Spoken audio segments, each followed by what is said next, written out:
bad. Not too bad. Trying good. to stay warm and out of the snow and all that good stuff. Well, it's warmer out today than what it has I been. know it, That's a right? good Yeah. thing. Had the weather service on. We might reach 40 degrees on Friday, Tony. Like springtime. I know it. I know. I might just wear shorts into the Right, studio on right. Friday.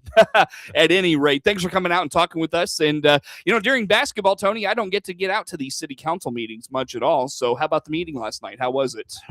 That was a good meeting. And I gave a report. I think I mentioned last time I was in that I'm coming up on my I was coming up on my year anniversary with the city, and that was January the 13th. So basically, I gave them a report of some things that I would like to see going into 2026. We got a few good things done last year, my first year, but I feel like I have a better grip on what I'm doing. So we've got the mayor and I and council, we've got some good ideas going into 2026, and lots of the good things with the two new businesses coming in, and several calls on other businesses looking to come in. Really? And so good things, and basically just gave the council my ideas of going into 2026. Gotcha. Well, let's. Can you give us kind of a synopsis of your report to the council last night? Yeah, I talked a little bit about housing, and I frequently update housing. I mentioned this several times too. The partnership between myself, the city, and DCDC and Kurt Homan. We have been working on this pretty much nonstop. I mean, we talk daily about the housing crisis. So, we rolled up our sleeves and went to work on it. We've met with a developer that's looking pretty good. They've got some interest in some property on the east side of town.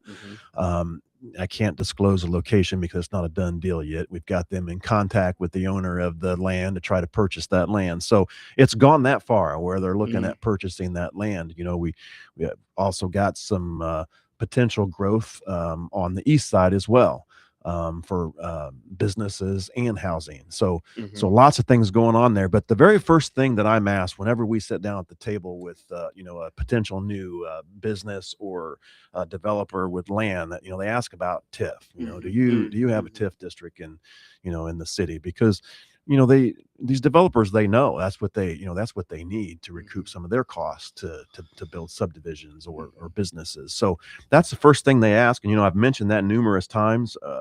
The mayor and Clint and I attended a TIF conference back in the end of summer in Chicago at the IML conference, and we learned a lot about TIF, and we learned that we've got some good ideas coming out of that conference, and we believe that we need to hire a consultant to help us through this. We do have one active TIF in the city, and that's the downtown TIF. That's the only TIF, huh? That's the only one right now. We do have one that expired last year in February. That's the funds that went to the school for all their ball fields and stuff. That's correct. Yeah. So it's expired. So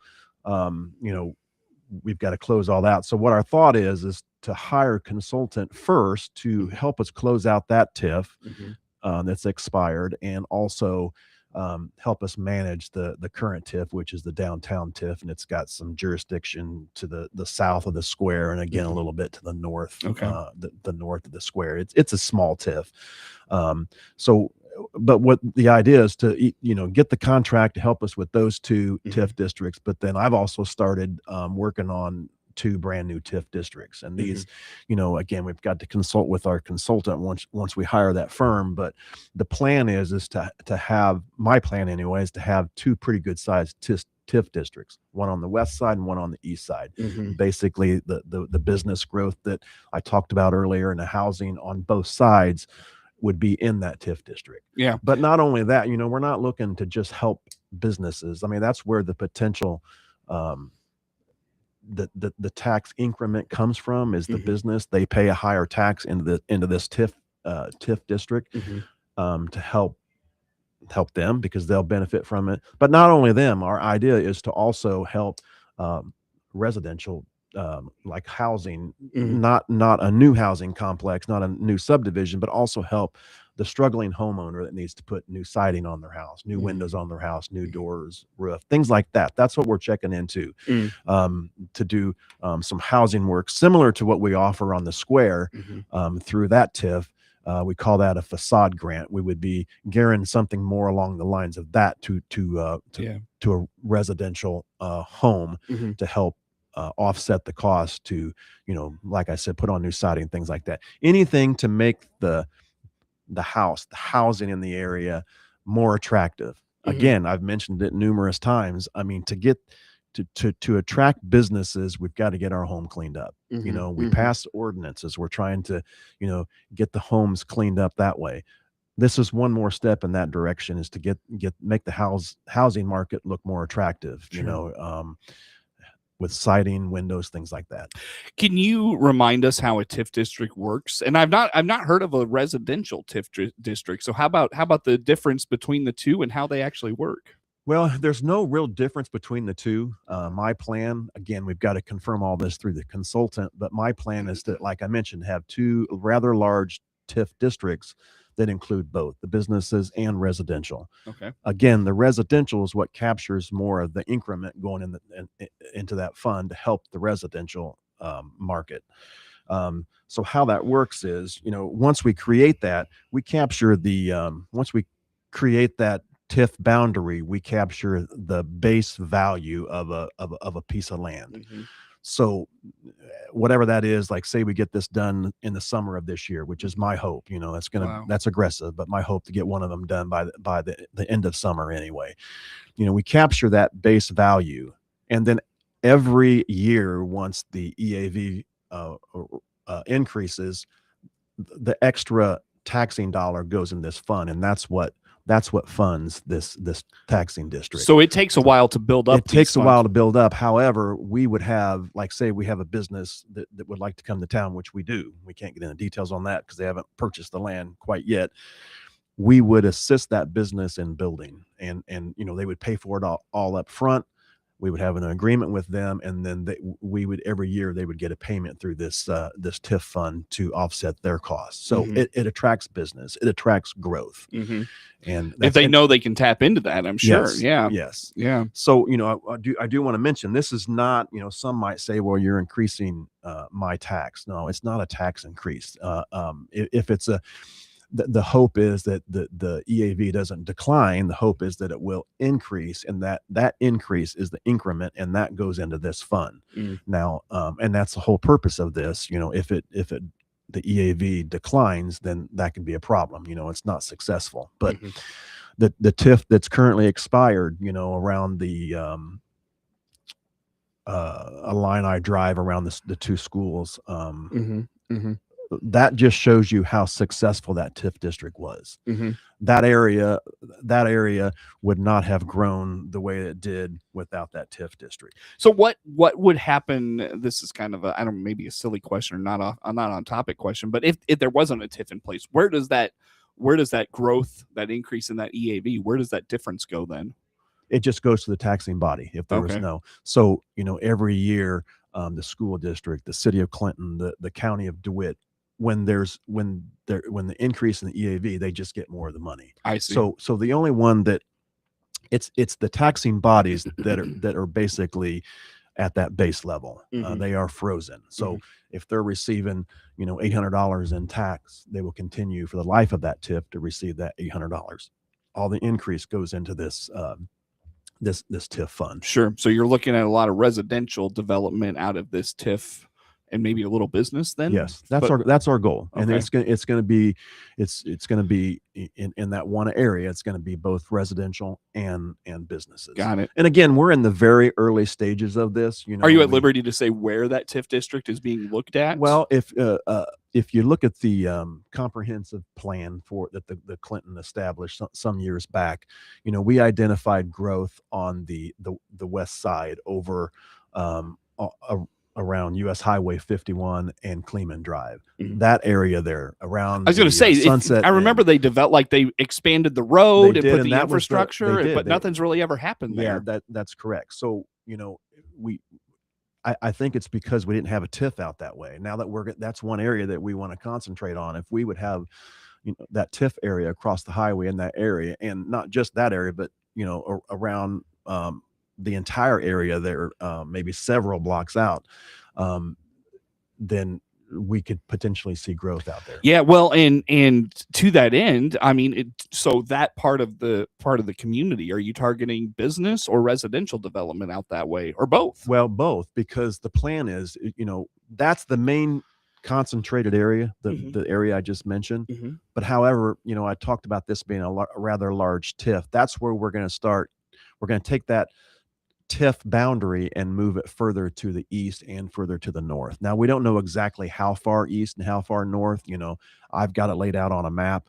I've just got to talk with the consultant, and I'm working with Clint, our treasurer, on this because he's the one that's going to hold the money. So we've got lots of different meetings that we're going to have to go over it and make sure that we can capture that entire area where I've already started. And there's, it's not just taking a map, drawing a boundary. This is our TIF area. This is regulated by the state of Illinois, and they tell us, we have to show at least 5 of 13 factors, and 13, there's several factors, like presence of structures below minimum code, dilapidated buildings, environmental cleanup, inadequate utilities, just declining housing value, things like that. So it's not as easy as me drawing a boundary on a map and saying, this is our TIF district. It has to qualify. And that's where we're going to have to rely on our consultant to help us. Does this area qualify? And it's kind of we have to, what we're trying to look at is when we capture that area, one term that's thrown around is it must be a blighted area. And that's the main concentrated areas for residential anyway. We want to capture blighted areas to help that blighted area improve. I wouldn't consider out there blighted though. But if you get further north and to the east, then you get into some housing areas that we want to help. And this could be going up further north up to Main Street, maybe further north of Main Street, some of the housing areas up there. Oh, okay. So you're getting into town at that point. So okay. what the goal here is, you capture some of the businesses, again, new business coming in. It's a very, very low EAV when they come in, but as they're established for a year or two, then they start paying a higher tax that goes into that fund to help some of this residential stuff too. So sure. Would you need to, on that east side near the Kleeman Drive area you're talking about, would you need to annex some of that into the city limits? We are going to look at that. We cannot create a TIF outside of city limits. The city limits. Yeah, so right. We're going to be looking at that. Yeah, and sure. you really got to, when we sit down and look at that, we got to look at the future. We got to look, okay, where, like I said on that, that Illini Drive and Route 51, we want to see growth there, but some of that's not in the city. So we got to look at that. Do we want to try to annex that in before we create this TIF? Because we can't create it outside. Yeah, right. City Exactly. boundaries. Yeah, so, sure. there's lots of work that's going into this, lots of work, but things moving fast. You feel like? I feel like it's moving fast, That's and cool. That kind of worries me because we want to get this going because you're not going to see any growth until it's in place. So right. Well, but I mean, with government, things move so slow sometimes. Things do move slow. For you to say it's moving fast is pretty out of the ordinary. It is, and when we met with the consultant, we told her we have to get moving on this, and I say that because we've already got 2 businesses that could be coming in and they're waiting for it. So we're kind of in a don't want to keep them waiting. Right. We don't, we've got good growth going on, potential of good growth, business growth going on there on that west end, and we want to make sure we capture that and keep moving forward. Right. Tony, we have gone way past a break, my friend. Let's break here. Come back with some more. Tony Harris, City Administrator, City of Clinton, our guest in studio, following up the Tuesday night Clinton City Council meeting. More to come on the morning.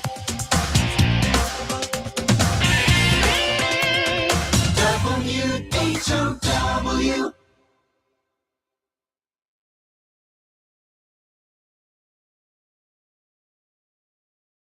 With the stuff that's in the air that's causing many folks discomfort, the Warner Hospital and Health Services walk-in clinic inside our family medicine clinic is just the ticket. CEO Paul Scourin here. No appointment?